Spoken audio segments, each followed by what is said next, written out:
ஓய்வூதியம் வழங்க மறுத்திடும் முதல்வர்களுக்கு விரைவில் ஓய்வளிப்போம்.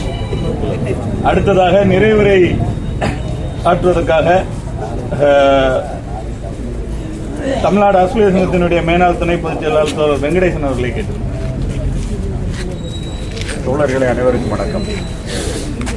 ஜாக்டோ ஜியோ அமைப்பின் சார்பில் நேற்றைய தினம் தமிழ்நாடு முழுவதும் வட்ட தலைநகர்களில் ஆர்ப்பாட்டத்தை நடத்துவதற்கு முடிவெடுத்து நமது மாவட்டத்தில் மட்டும் நேற்று பள்ளிகள் விடுமுறை காரணமாக இன்றைக்கு ஆர்ப்பாட்டத்தை நாம் நடத்தி கொண்டிருக்கிறோம்.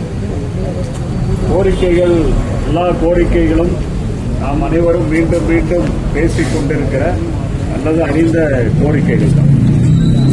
தமிழ்நாட்டினுடைய முதலமைச்சர் இந்த ஆண்டு ஆட்சியினுடைய 4வது ஆண்டு தொடங்குகிற போது எல்லோருக்கும் எல்லாம் என்று சொன்னார். அந்த எல்லார் லிஸ்ட்ல நம்ம இருக்கமா என்னன்னு தெரியல. இல்ல எல்லார் லிஸ்ட்ல, எல்லோரும் என்கிற லிஸ்ட்ல அமைச்சர் பெருமக்களும் அல்லது சட்டமன்ற உறுப்பினர்கள் மட்டும் இருக்கிறாங்களாங்கிறதும் தெரியல.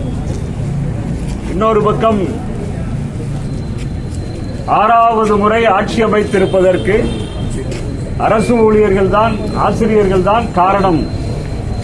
அதை நான் மறக்கவும் மாட்டேன், மறுக்கவும் மாட்டேன், மறைக்கவும் மாட்டேன் என்று நம்முடைய மாநாட்டிலேயே வந்து பேசினார். 9 மாத கால அவகாசத்திற்குள் ஒரு கமிட்டி அமைத்து அறிக்கை வாங்கி பழைய ஓய்வூதிய திட்டத்தை மீள அமல்படுத்துவோம் என்ற உறுதியை மீண்டும் ஒரு முறை 9 மாத கால அவகாசம் தேவையில்லை, 9 நாட்கள் கூட தேவையில்லை என்றுதான் நாம சொன்னோம். உடனே என்ன சொன்னார்னா, நான் வந்து அந்த 9 மாத கால அவகாசத்தை 6 மாதமாக குறைக்கிறேன், செப்டம்பர் 30 என்ற ஒரு தேதியையும் நிர்ணயித்தார். நலம் காக்கும் ஸ்டாலின் உட்பட, உங்களுடன் ஸ்டாலின் உட்பட ஏராளமான திட்டங்கள் எல்லாம் நடந்து கொண்டே இருக்கிறது. எல்லாத்துக்கும் ஒரு காலக்கெடு. 45 நாள்ல உங்களுடன் ஸ்டாலின்ல நீங்க மனுவை கொடுத்தால் 45 நாட்களில் தீர்வு காண வேண்டும் என்று அதற்கு ரிவ்யூ எல்லாம் இருக்கிறது. ஆனால் அரசு தான் அறிவித்த அந்த காலக்கெடுவை மட்டும் தேவையே இல்லாமல் கால நீட்டிப்பு செஞ்சிருக்க. எதிர்பார்க்கிற டேட்டா எதுவும் எங்கேயும் போய் தேட வேண்டிய அவசியம் எல்லாம் இல்லை.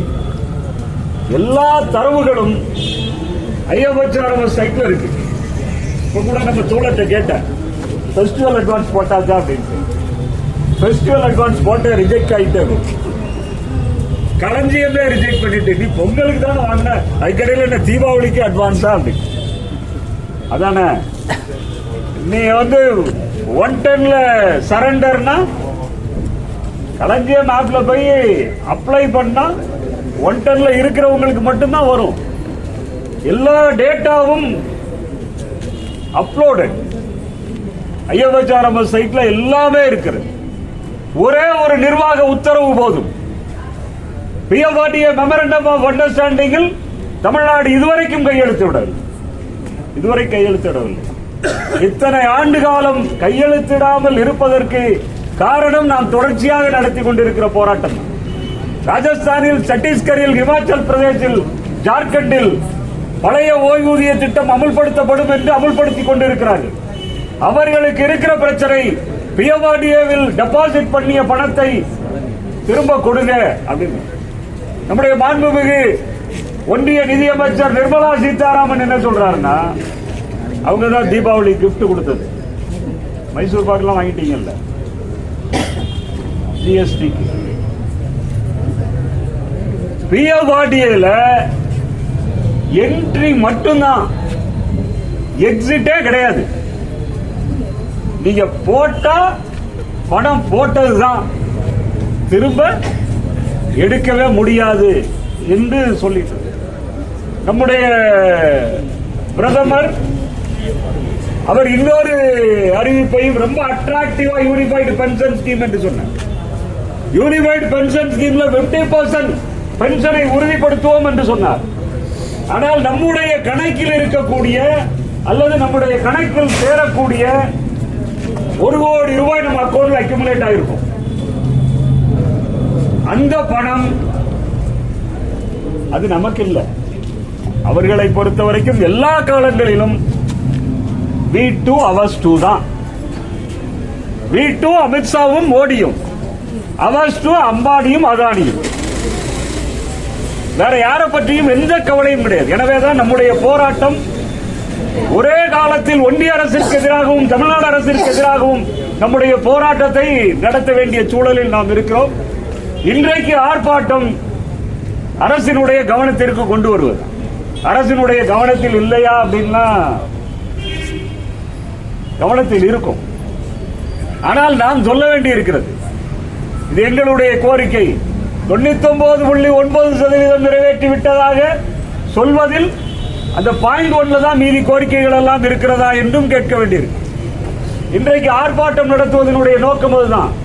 வரக்கூடிய 18ஆம் தேதி நவம்பர் 18 ஒரு நாள் அடையாள வேலை நிறுத்த போராட்டத்தை நடத்தவிருக்கிறோம். நம்முடைய கோரிக்கை இன்னும் வலுவான போராட்டத்தை நடத்துவதன் மூலம்தான் பெற முடியும். 6,24,000 பேர் புதிய ஓய்வூதிய திட்டத்தில் இருக்கிறார்கள் என்று சொன்னால் அட்லீஸ்ட் ஒரு 50% ரோட்டுக்கு வரணும். 2,25,000 பேர் ஓல்டு பென்ஷன் ஸ்கீமில் இருப்பவர்கள் மேக்சிமம் ரோட்டுக்கு வரணும். எனவே நம்முடைய போராட்டத்தினுடைய வலிமையை நம்முடைய எண்ணிக்கையும் நம்முடைய உறுதியும் தான் தீர்மானிக்கும் என்கிற முறையில் நவம்பர் 18 வேலை நிறுத்தம் என்று சொன்னால் தமிழ்நாட்டில் பள்ளிகள் இருக்கக்கூடாது, கல்லூரிகள் மூடியிருக்க வேண்டும், அரசு அலுவலகங்கள் அனைத்தும் மூடியிருக்க வேண்டும், தமிழ்நாட்டில் ஆசிரியர்கள் அரசு ஊழியர்கள் ஒரு நாள் அடையாள வேலை நிறுத்தத்தில் 100% பங்கேற்றார்கள் என்கிற செய்தி 10:30 மணிக்கு தலைமைச் செயலகத்திற்கு போய் ரீச் ஆனா 11:30 மணிக்கு ஆர்டர் உண்டு. நம்மகிட்டையும் ப்ராப்ளம் இருக்கு. நம்ம என்ன நினைக்கிறோம், ஸ்கூல் லீவு அதனால போராட்டத்துக்கு லீவு, அதுதானே ஸ்கூல் லீவுன்னா இப்படி லீவ் விட்டு எல்லாம் போராட்டம் நடத்த முடியாது. ஒரே ஒரு செய்தியை மட்டும் நினைவுக்கு கொண்டு வந்து நிறைவு செய்ய, நம்முடைய விவசாயிகள் டெல்லியில் போராடினார். ஓராண்டு காலத்திற்கு மேல் 15 கிலோமீட்டர் 6-வே டிராக்ல 15 கிலோமீட்டர் உட்கார்ந்திருந்தார். அங்கேயே சாப்பிட்டார்கள், அங்கேயே தூங்கினார்கள், அங்கேயே போராடினார்கள். ஓராண்டுக்கு மேல் பக்கத்தில் இருக்கக்கூடிய நிலங்களில் விவசாயமும் செய்தார்கள்.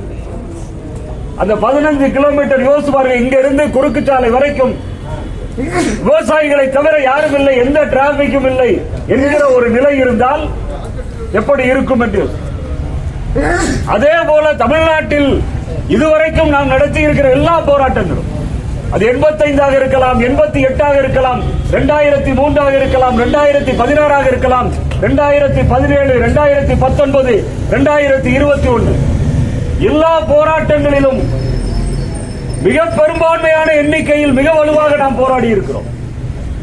இப்போது நம்ம ஒரு இறுதி கட்டத்தில் நின்று கொண்டிருக்கிறோம். அரசாங்கம் கொஞ்சம் கொஞ்சமாக நாட்களை கலைத்துவிட்டு எலெக்ஷன் நோட்டிபிகேஷனுக்கு போகலாமா என்று இருக்கிற சூழ்நிலையில் அதற்கு முன்னால் நிறுத்தி எங்களுடைய கேள்விக்கு பதில் சொல்லிவிட்டு செல் என்கிற முறையில் நம்முடைய போராட்டங்களை அமைத்துக் கொள்ள வேண்டிய நிலையில்தான் நவம்பர் 18 வேலை நிறுத்த போராட்டத்தை முழுமையாக வெற்றி பெற செய்ய வேண்டும்.